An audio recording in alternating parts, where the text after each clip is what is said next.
Bonjour à toutes et à tous, j'espère que vous allez bien, que vous passez d'excellentes vacances.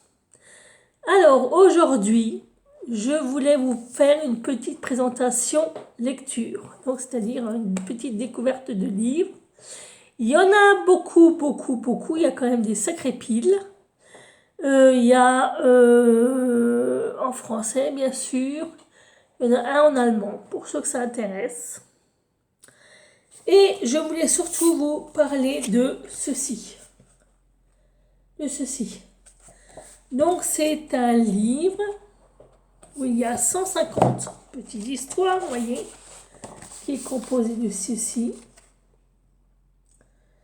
Et qui est franchement très bien pour ceux qui veulent apprendre l'allemand. Ou ceux qui sont déjà en apprentissage de la langue allemande. Ou d'une autre langue, parce que ça n'existe pas qu'en allemand, ça existe en anglais, en espagnol, en italien. Donc voilà. Et ça raconte l'histoire de... Comment il s'appelle le monsieur, enfin le jeune homme? Je crois qu'il s'appelle Karl. Alors il y a Karl, il y a Julia, il y a Max. Enfin, il y a plusieurs petits personnages. Et chacun vous raconte une petite histoire sous forme de quotidien.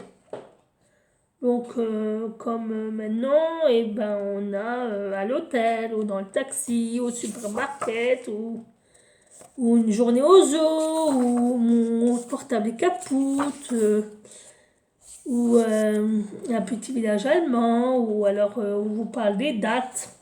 On vous parle de l'allemand sous forme de petites histoires. On parle de l'allemand et on parle de l'Allemagne sous forme de petites histoires avec différents personnages qui vous parlent de leur journée, de ce qu'elles font, de où elles vont, de ce qu'elles visitent, de ce qu'elles vont voir. Enfin, je trouve personnellement que c'est vraiment très intéressant. Vraiment. Très intéressant, très instructif. Bon, c'est un niveau qui est assez facile parce que c'est du A2.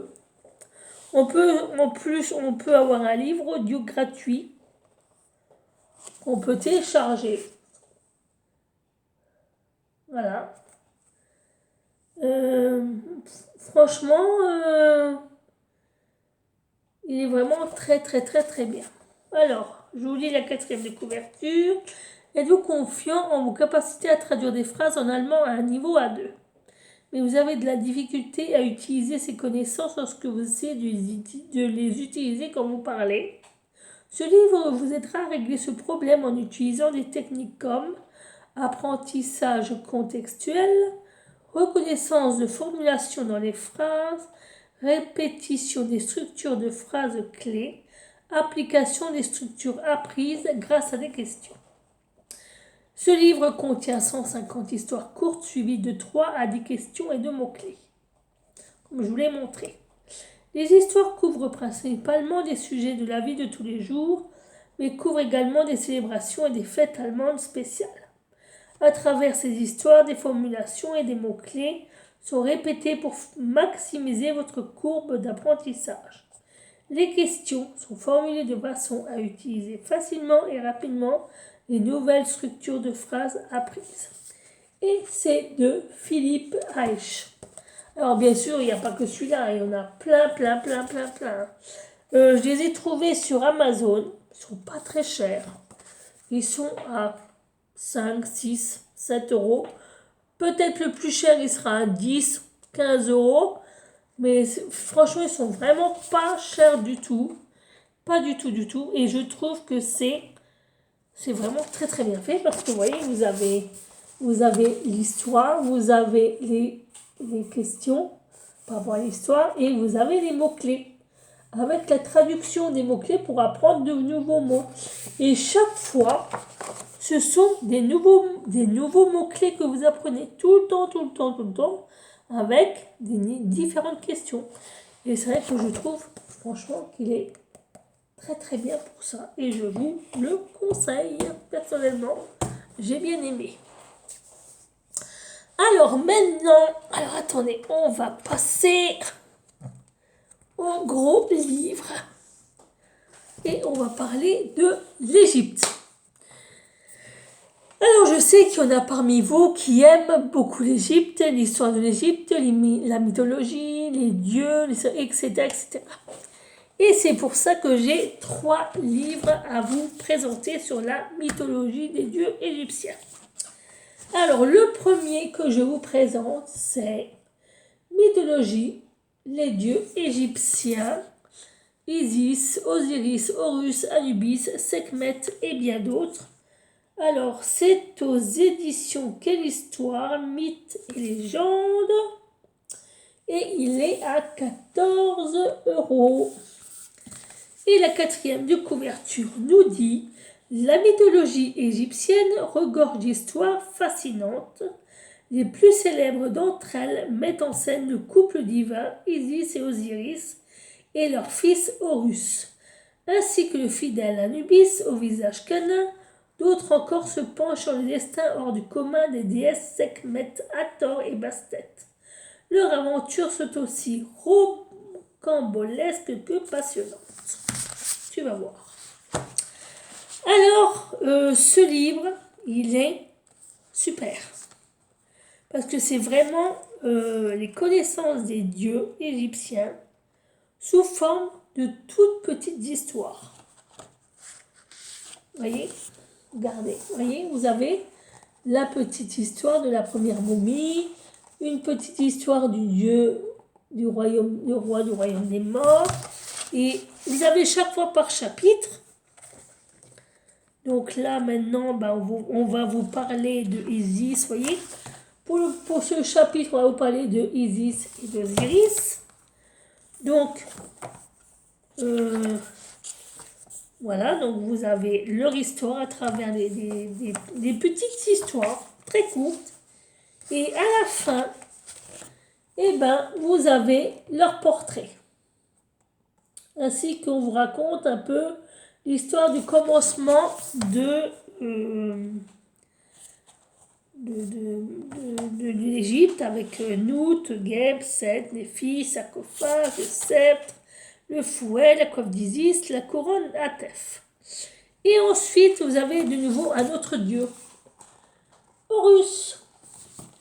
Et vous avez de nouveau des petites histoires avec Horus au fil de sa vie. Voilà, comment est né Horus, d'où vient Horus, qui est Horus, qu'est-ce qu'il commande, comment il est devenu ce qu'il est aujourd'hui, etc., etc., etc. Et à la fin, on vous fait un portrait de tout ce qui tourne autour d'Horus. Et ainsi de suite, avec tous les autres dieux, avec Anubis. Vous avez Anubis, vous avez Sekhmet, Hathor, Sekhmet, vous avez, et à la fin, vous avez une grande récapitulatif. Un grand récapitulatif de tous les dieux. Et vous avez des mini-jeux à la fin. Voilà, vous devez trouver tous les lieux, avec un labyrinthe, vous avez des quiz mythologiques, etc., etc., etc. Franchement, il est vraiment très très bien parce qu'on en apprend vraiment beaucoup, beaucoup sur les dieux. Il n'y a pas tous les dieux, mais la plupart sont quand même représentés, les plus importants. Et je trouve que c'est très très très intéressant et très très très instructif. Et franchement, j'ai bien aimé ce petit livre. Ensuite, on a un plus grand de Fleurus qui est la mythologie égyptienne, histoire extraordinaire des dieux et de héros. Et il est au prix de 17 €. Donc il se présente, vous voyez, il est un peu plus grand que l'autre. Et celui-là aussi, j'ai bien aimé. J'ai beaucoup, beaucoup aimé. Parce que dedans, il y a plus de dieux. Et on vous raconte aussi les dieux aussi par rapport aux hommes. Comment les dieux se comportent avec les hommes et comment les hommes aussi se comportent avec les dieux. Donc vous avez la création du monde, Isis et Ré. Vous avez des superbes illustrations, vous voyez. L'histoire, et vous avez vraiment de très très très très belles illustrations. Ça, franchement, vraiment belles. Vous voyez, c'est vraiment des petites histoires, révolte des hommes, par rapport aux dieux, par rapport... vraiment, je trouve que c'est très très très détaillé, quoi. C'est vraiment détaillé, on vous raconte vraiment le pourquoi du comment, mais vraiment dans le détail. Dans le détail. Et on vous dit, vous voyez, elle se coupe une mèche de cheveux. Voilà.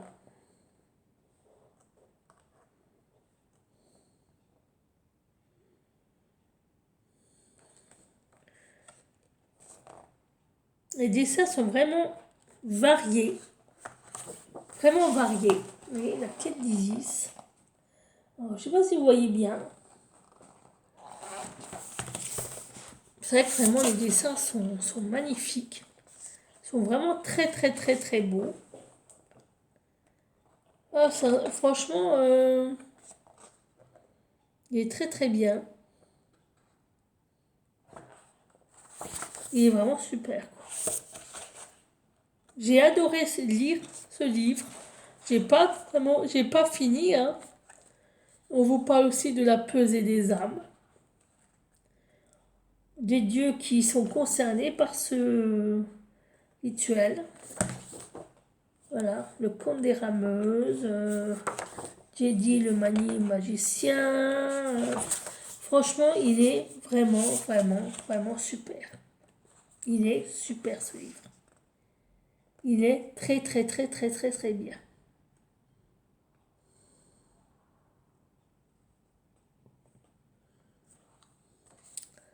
On vous parle aussi des princes, des hommes. Enfin, franchement, dans ce livre, je vous le conseille. Vraiment, je vous le conseille parce qu'on vous parle vraiment de l'interaction que les hommes avaient avec les dieux. Et pourquoi est-ce que c'est les Égyptiens de telle région croyaient en tel dieu tandis que d'autres ils croyaient en celui-là et l'autre celui-là. Enfin, franchement, je vous le conseille parce qu'il est vraiment il est vraiment très très très très bien. Et j'en ai un autre qui s'appelle Les dieux de l'Égypte, de la Martinière Jeunesse. C'est de Raphaël Martin, de Jean-Christophe Piot, de Gillian Desroches. Et celui-là, c'est de... Et personne. Qui est... Il se présente. Et celui-là, il est très très grand. Pas très cher parce qu'il est quand même à 15 euros. Et dans ce livre, vous avez Ré, Osiris, Isis, Seth, Horus, Thoth, Hathor, Sobek, Anubis, Bastet, Pha. Enfin, on vous parle vraiment de beaucoup de choses. De la naissance à la mort, des palais des pharaons, petites maisons, des bords du Nil. Les dieux accompagnent tous les instants de la vie des Égyptiens. Tour à tour alliés ou ennemis entre eux, bienveillants ou cruels avec l'humanité. Tous une histoire et des pouvoirs hors du commun. Et celui-là aussi, regardez comme il est beau. Il est magnifique. Il est super, super beau. Il est incroyablement beau. Regardez. Regardez comme il est beau. On vous apprend vraiment beaucoup de choses. Comment l'écriture est née. Qu'est-ce que sont les scribes. Pourquoi est-ce qu'il le Nil, etc. etc. Enfin, vraiment, on vous apprend beaucoup, beaucoup de choses. Et en plus, on vous montre les hiéroglyphes de chaque dieu. Comme ils étaient sur les temples, enfin les pyramides, franchement, il est bien. Il est vraiment très, très, très, très, très, très, très, très, très, très, très bien. On vous parle de Russe, on vous parle de Thoth, on vous parle maintenant, comme maintenant de Oujda. Ben on vous parle de ça et on vous explique d'où ça vient. Voilà, on vous explique, on vous raconte l'histoire de Oujda et d'où ça vient. Et, enfin, vraiment, on vous parle de Thoth aussi, on vous parle de Hathor, on vous dit les surnoms et c'est les emblèmes, qu'est-ce que représente. Enfin, vraiment, il est très, très, très, très, très, très, très, très bien. Il est vraiment bien. Et j'ai pas encore lu celui-là, mais il est top, top, top, top, top. Et je vous le conseille. Vraiment. Vraiment, je vous le conseille. Ensuite, toujours sur l'Égypte, de Dominique Vivant de nom, on a Voyage dans la basse et la haute Égypte, qui se présente comme ceci. Alors, je dis franchement, j'adore la couverture. Oh, la couverture est magnifique. Et c'est... Alors, c'était en francs parce qu'il a coûté 150 francs. Donc, c'est bon de dire à quel point il est vieux. Alors, c'est un livre qui date de 1993. Attendez, je ne suis pas sur le coup. De 1998. Alors, la couverture, c'est les Français en Égypte, papier peint panoramique, d'après un dessin de Jean-Louis Dalty, manufacture Velay, vers 1818. Le monsieur dont je vous parle, il est né en... Dominique Vivant de nom, débarque en 19 mai 1798 à Toulon à bord de la frégate Junon. Avec lui, sous la direction de Bonaparte, 54 000 hommes s'apprêtent à conquérir l'Égypte. Denon suit d'abord l'armée dans sa pacification du delta, puis demande à accompagner la division du général de Sey, lancée à la poursuite de Mourad Bey en Haute-Égypte, afin de parfaire sa connaissance de l'Égypte ancienne. Pendant 13 mois, au milieu des escarmouches continuelles opposant Français et Mamelouks, il observe, écrit et dessine inlassablement. Plans, vues, temples et pyramides, scènes pittoresques, hiéroglyphes et détails architecturaux forment un ensemble iconographique sans équivalent qui précède la vaste enquête ordonnée par Bonaparte et connue sous le nom de Description de l'Égypte. Le voyage paraît en 1802 accompagné de nombreuses gravures. Il connaît aussitôt un succès considérable. Denon, qui sera bientôt nommé directeur général des musées, y offre un portrait remarquable de l'artiste voyageur sur fond de guerre et y pose les bases d'une véritable réflexion sur l'art égyptien. Après lui, grâce à lui, l'égyptologie va naître. Généreusement illustrée, la présente édition réunit toutes les informations dont on dispose désormais sur Denon, l'expédition et la rédaction du voyage. Voilà, donc vous voyez, comme maintenant, vous voyez, vous avez ce genre de dessin. On vous explique la hauteur. Voilà, on vous dit, ça c'est tel et tel. Et il y a même des petits... attendez, je vais essayer de vous trouver les images. Alors, voilà, là vous avez des, vous voyez, des hiéroglyphes. Qu'est-ce que vous avez d'autre là? Vous voyez?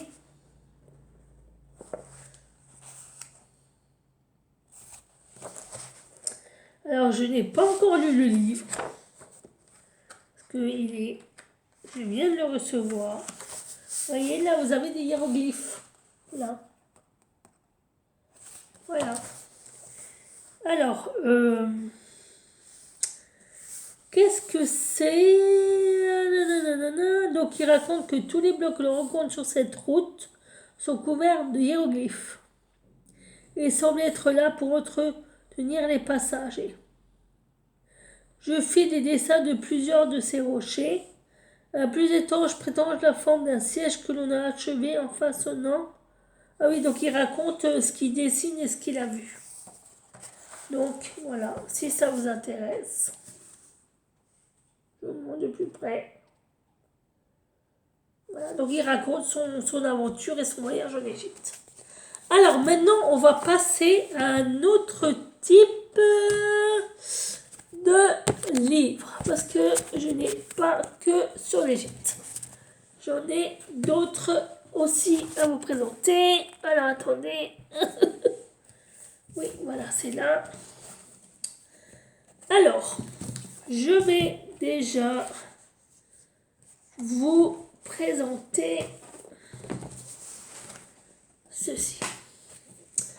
Alors, j'aimais bien les Indiens quand j'étais jeune. J'adorais ça. Je crois que je vous l'avais déjà dit en plus. Et donc, j'en ai profité pour me prendre des livres qui parlent justement des États-Unis, des Indiens, des paysages, etc., etc. Donc, c'est de M. Lewis et de W. Clark. L'autre, c'est William Clark. Le M, c'est... Le M, c'est... Ah, ben, ils disent pas. Ok, bon. Ah, c'est Meriwether Lewis. La piste de l'Ouest, Far West. C'est le tome 1. Je crois qu'il y a 2 tomes ou 3 tomes. C'est aux éditions Libretto et il est à 10,70 €. Alors, Far West, journal de la première traversée du continent nord-américain, 1804-1806.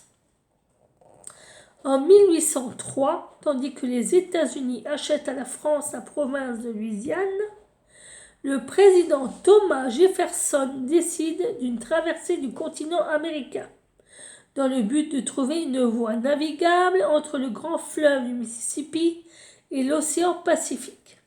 Sur près de 15 000 km parcourus dans la souffrance et l'émerveillement, cette expédition dirigée par Lewis et Clark se révélera être bien plus qu'une aventure économique et politique. Véritable rencontre avec les peuples indiens, elle ne cessera par la suite d'alimenter l'imaginaire américain. Voilà, donc c'est sous forme de journal. Vous voyez, avec des dates.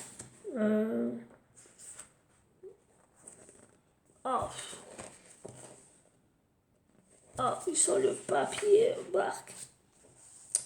Vous voyez, il se présente comme ça avec les dates. Là, c'est un journal et ils racontent leur aventure américaine. Et là, nous avons le tome 2, le grand retour. En 1803, je vous l'ai déjà lu ça. Alors, là, on était... oui, c'est la même chose, sauf que c'est le tome 2, quoi. C'est le tome 2. Et là, par contre...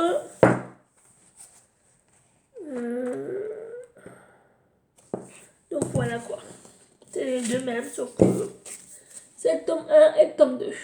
Voilà. Ensuite, j'ai de Jean-Louis Riou-Pérou, l'histoire du Far West. Je crois que quelqu'un m'a donné ce bouquin. Alors, je ne sais plus. Il n'y a pas de préface, c'est juste ça derrière. Alors, c'est une édition qui date de 1975. Pour vous dire à quel point c'est vieux. Voilà. Et alors, attendez, je vais vous dire de quand ça date. Il n'y a même pas de datation, il n'y a rien du tout. Ou quoique 1967. C'est pour vous dire à quel point c'est. Et c'était aux éditions Chou Édition. Alors, on a là, donc c'est en partie, je vais quand même vous dire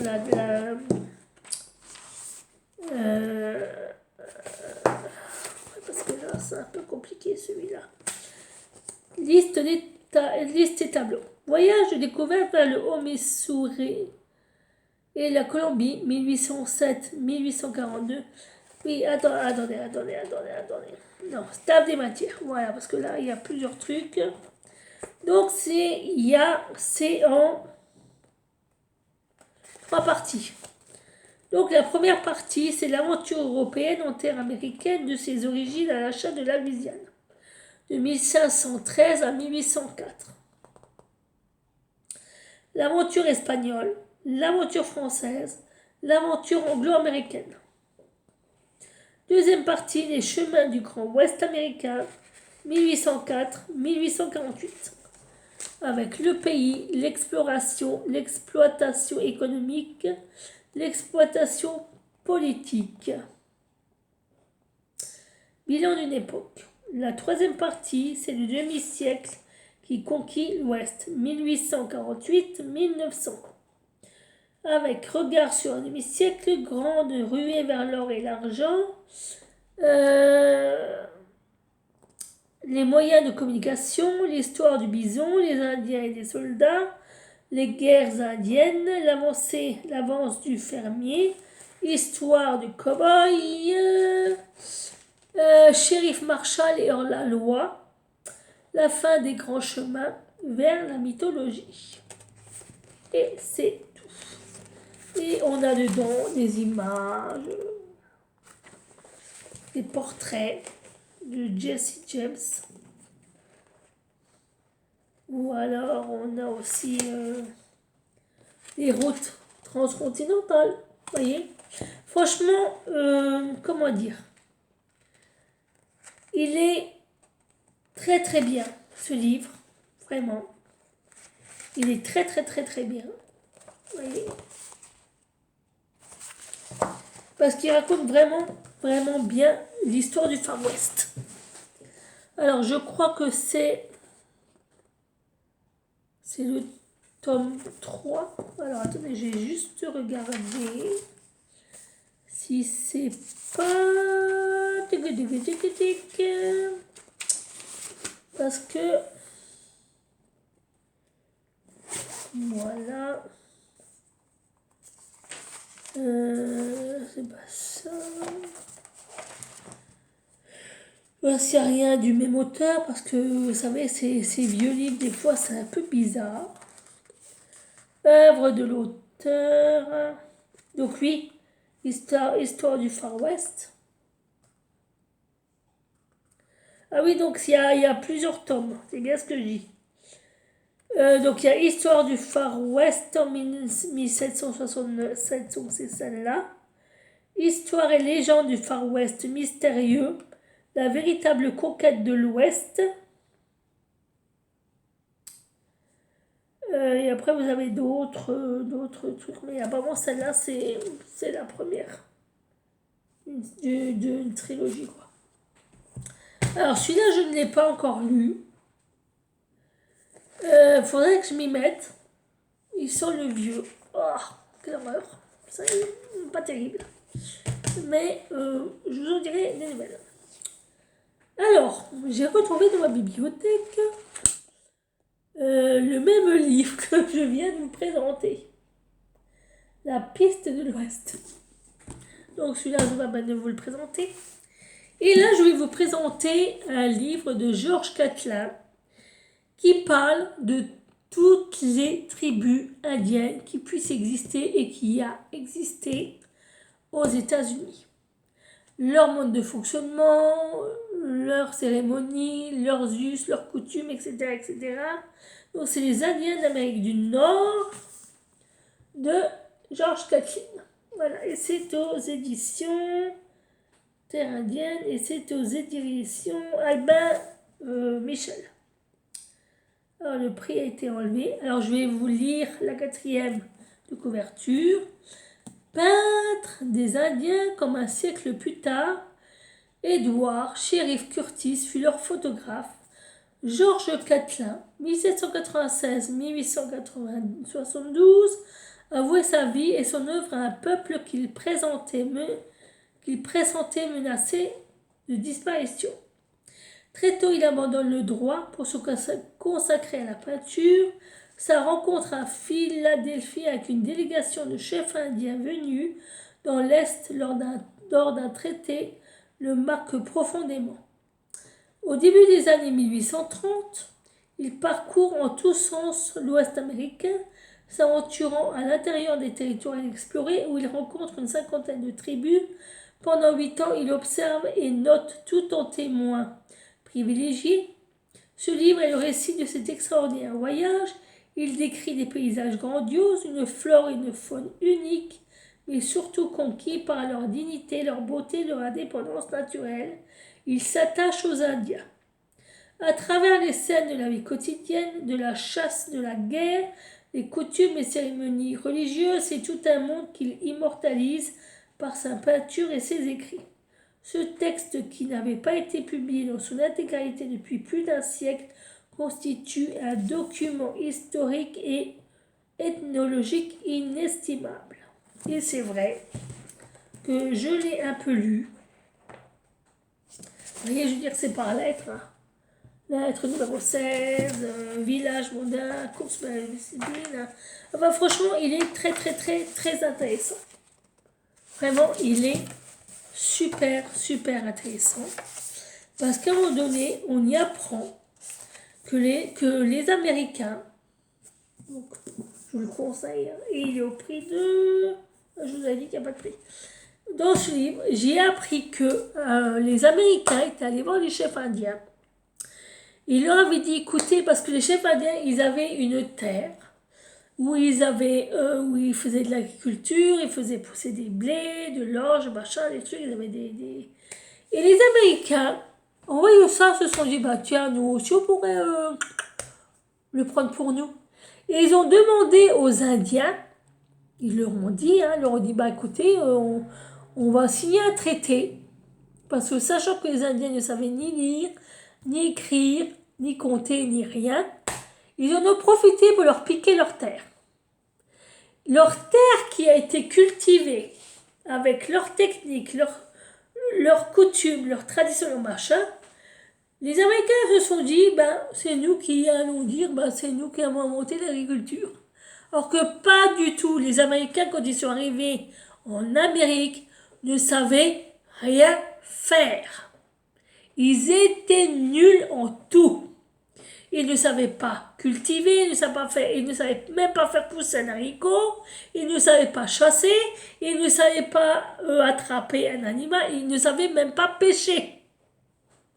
Ce sont les Indiens qui leur ont tout appris. Tout. Et les Indiens, chaque fois qu'ils avaient un territoire où ils faisaient pousser leurs trucs, où il y avait de l'agriculture, il y avait des champs, il y avait des machins, chaque fois les Américains leur disaient, si le traité là, il faut que tu partes.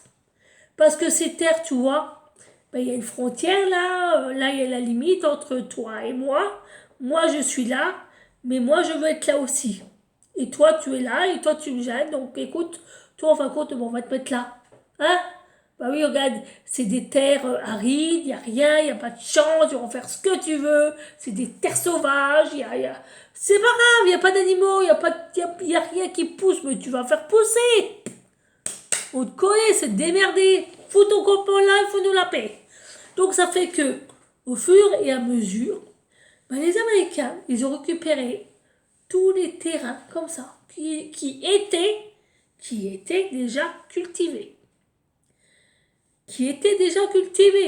Parce que les Indiens connaissaient l'agriculture sur le bout des doigts.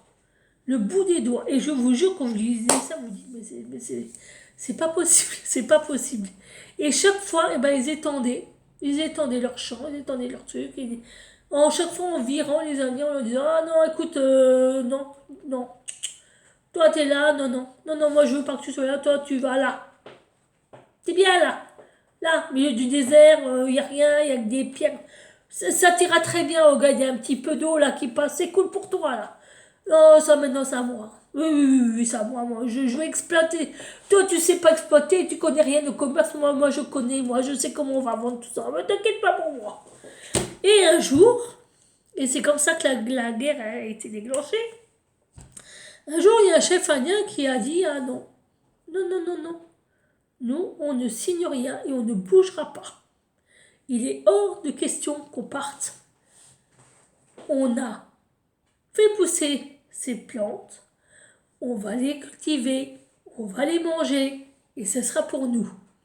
Si vous voulez vos pousses, si vous voulez vos maïs, si vous voulez vos blés, démerdez-vous, faites-le vous-même. Mais nous, c'est terminé, on ne bouge plus. Et les Américains, ils se sont dit, ah, tu veux pas bouger ton cul? Eh ben, on va t'envoyer l'armée, tu bougeras ton cul, et nous, on aura le terrain. Mais les Indiens, ils ont fait un colloque et ils se sont dit, non, non, non, hors de question, là, ils n'arrêtent pas de nous envoyer là, là, là, là, là, là, là. Et chaque fois, ils nous envoient dans des terres arides, il n'y a rien qui a poussé, il n'y a rien qui a bouffé. Notre peuple meurt de faim. Donc, terminé. On reste là et on va les combattre. S'il faut tous les tuer ces blancs, on les tuera tous. On les tuera tous. Tuera tous, pardon. Et basta. Et c'est comme ça que la guerre a été déclarée entre les Indiens et les Américains. Les Indiens ne voulaient plus céder leurs terres et les Américains voulaient les virer. Mais comme les traités ne marchaient plus, il n'y avait plus d'accord, les Américains n'y allaient plus, ben les Américains se sont dit, eh ben on va prendre ça de force au degré. Et c'est comme ça que ça a commencé. Voilà pour la petite histoire. Alors, je vois que j'en suis déjà à 36 minutes. J'ai déjà fait pas mal de livres. J'en ai encore beaucoup à vous présenter. Donc, je vais faire cette vidéo en 2 parties. Je vous remercie d'avoir écouté cette vidéo, de l'avoir regardée.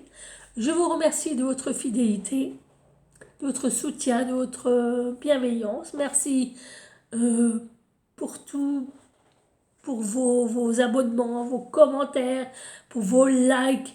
Merci. N'oubliez pas d'activer la petite cloche de notification. Et on se retrouve tout de suite. À tout de suite.